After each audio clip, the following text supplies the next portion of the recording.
membawa siswa ke barak militer. Deddy Mulyadi dinilai putus asa.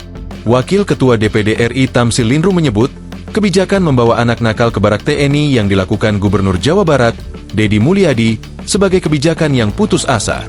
Menurut dia, kebijakan tersebut mencerminkan sikap menyerah dalam mendidik anak-anak, hingga akhirnya tanggung jawab itu dialihkan kepada institusi militer. Jangan menunjukkan kebijakan kita itu sebagai jalan putus asa.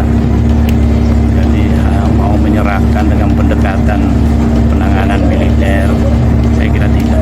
Kata Tamsil, saat ditemui di kantor Badan Pengembangan Pembinaan Bahasa, Rawamangun, Jakarta Timur, Minggu, 11 Mei 2025. Senator asal Sulawesi Selatan itu juga mempertanyakan seberapa banyak anak-anak yang dikategorikan sebagai anak nakal, sehingga perlu ada kebijakan yang meluas.